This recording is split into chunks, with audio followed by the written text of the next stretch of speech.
Udah ada opening.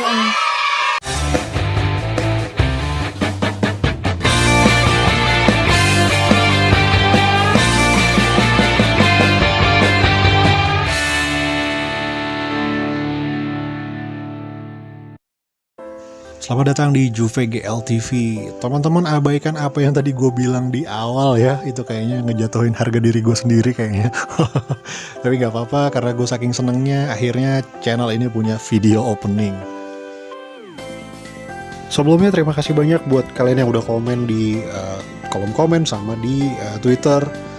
Ini jadi tambahan energi buat gue untuk bikin konten lebih bagus lagi ya, karena gue sadar gue masih belajar dan masih banyak kekurangan di sana sini, dan setiap minggunya gue berusaha untuk perbaikin supaya lebih bagus lagi. Oh iya, mumpung belum lupa, ini ada masukan dari Indra ya, si kampret emang, masa nyuruh backgroundnya diganti ke musik koplo. Bakal jadi apa coba nanti videonya. Tapi nggak apa-apa lah, demi lo ya nih, gue terima tantangan lo ya. Gue akan ganti background musiknya dengan musik koplo.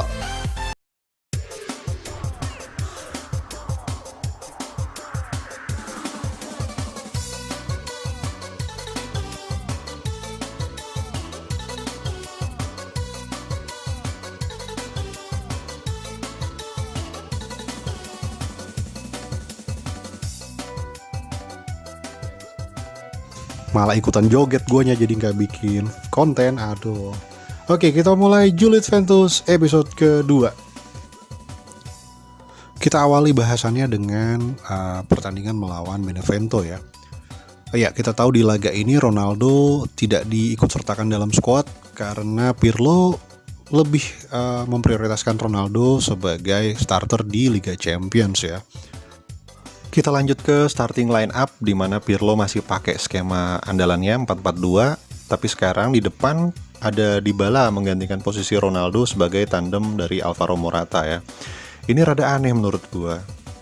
Karena Dybala ini kan penampilannya lagi drop ya. Dia dijadiin starter dan dia juga dijadiin kapten gitu. Kenapa lagi drop dijadiin kapten gitu? Emang nggak ada pemain lain gitu ya? Atau mungkin jangan-jangan Pirlo nih lagi pengen ngasih 1 poin gitu ya buat Inzaghi. Atau mungkin ini dua legenda Milan ini lagi kompakan gitu ya, pengen ngelapangin jalannya Milan supaya tetap di Capolista gitu ya. Bisa jadi kan? Kita move on langsung ke pertandingannya. Ini adalah peluang pertama yang juga jadi proses terjadinya gol pertama bagi Juve ya. Ini ada Morata yang mendapatkan umpan silang yang bagus banget dari Federico Chiesa ya. Ini agak-agak mengejutkan karena biasanya Chiesa kita tahu dominan di kaki kiri, tapi di peluang kali ini dia justru melepaskan umpan pakai kaki kanan dan itu akurat banget dan diselesaikan dengan dingin sama Alvaro Morata ya. Keren lah. Berikutnya ada peluang dari Aaron Ramsey yang menerima umpan silang yang cukup bagus dari samping sisi kiri, di mana pergerakannya jadi lebih bebas karena Morata dan Chiesa berhasil menarik 2 pemain Benevento ya. Sayang banget masih bisa dihalau oleh kiper.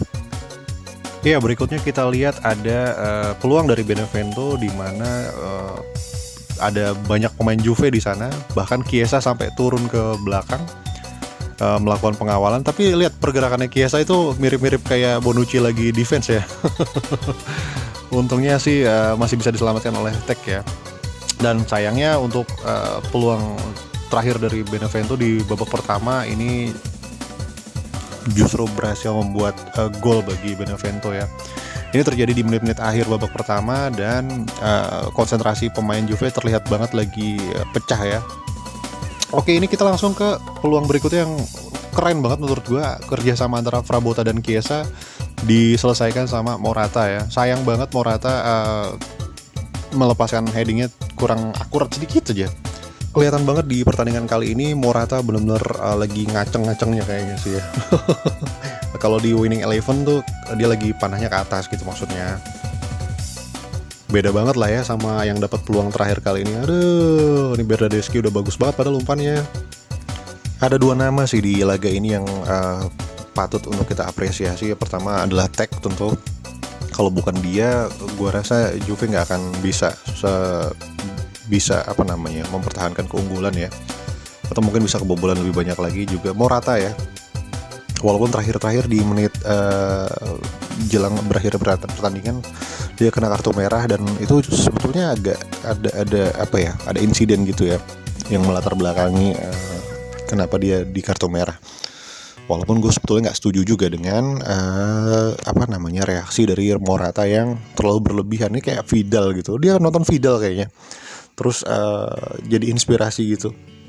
Nggak tahu juga sih, atau mau ikutan kayak Vidal juga ke Inter Morata. Oke, ini starting line up di pertandingan berikutnya, Juve lawan Dinamo Kiev di Liga Champions ya. Ya, ini Ronaldo sudah balik ke starting line up. Dan juga ada imam besar Bonucci sudah mulai latihan, dan di pertandingan kali ini dia dipasang sebagai kapten. Kita akan mulai di peluang pertama, di mana ini ada Oni Syahrial ya, berhasil meloloskan diri dari kawalan pemain-pemain Kiev. Lanjut ke peluang berikutnya, ada Federico Chiesa yang ikut-ikutan ala-ala Bernardeschi, nendang dari sisi kanan dan lalu melepaskan tendangan dari luar kotak penalti. Berikutnya ada peluang dari Ronaldo ya, sayang banget tadi nggak kejangkau sama kakinya dengan baik. Nah, ini adalah peluang satu-satunya dari Kiev di babak pertama. Berikutnya adalah gol dari Federico Chiesa ya, di mana dia mendapatkan umpan silang yang baik sekali, dan cara dia menempatkan posisi juga bagus banget. Dari lini kedua dia maju ke depan melepaskan kawalan, lalu dia melakukan heading yang sangat-sangat akurat ya.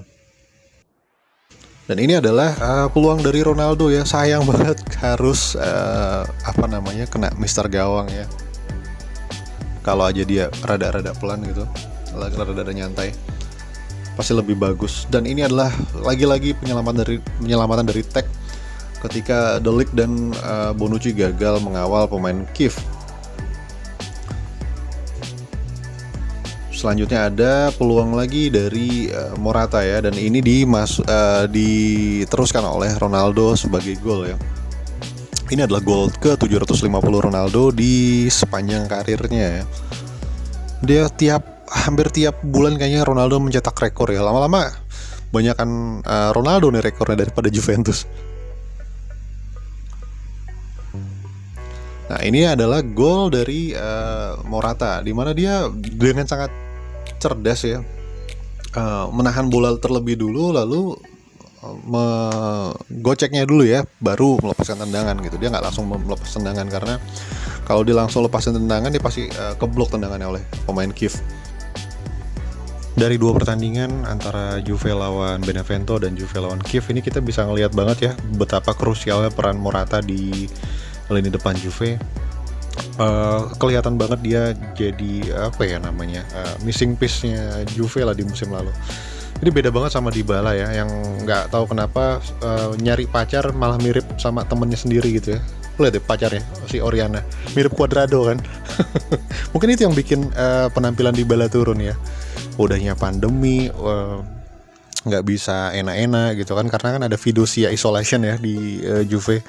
Itu jadi bikin dia mainnya agak uring-uringan gitu ya. Apalagi pas lagi main gitu kan, ngelihat Cuadrado gitu, jadi kebayang sama pacarnya gitu. Aduh, gue belum enak-enak sama pacar gue, sementara ada Cuadrado di lapangan gitu. Jadi dia ngebayangin Cuadrado mulu jadinya di atas lapangan. Itu makanya yang bikin penampilannya jadi jelek gitu ya. Gak tau juga sih. Oke, mungkin itu dulu ulasan kita di Julid Ventus kali ini. Mohon maaf agak banyak kekurangan di sana sini, karena ngegabungin dua pertandingan ternyata agak-agak susah ya. Dan juga nyari lucunya rada-rada susah. Jadi mohon maaf kalau garing, mohon maaf kalau kepanjangan. Ini gara-gara ngerjainnya kemalaman, dan juga kebentur sama azan maghrib sama isya nih, jadi susah nge-take vokalnya. Terima kasih yang udah nonton, terima kasih yang udah komen, yang udah nge-like, yang udah subscribe. Jaga kesehatan, tetap hidup. Nanti malam Juve lawan Torino di Derby Turin.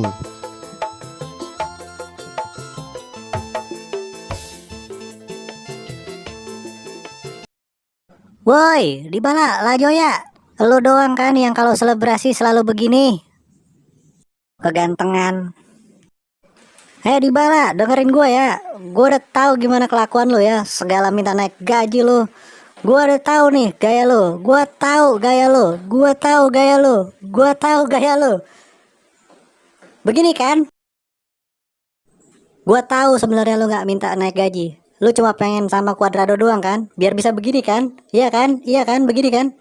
Lu pengen begini doang kan sama Cuadrado kan? Iya kan? Ngaku lu Dybala, Lajoya, ngaku aja lu. Pokoknya gue udah tahu gimana kelakuan lo demi AC Milan.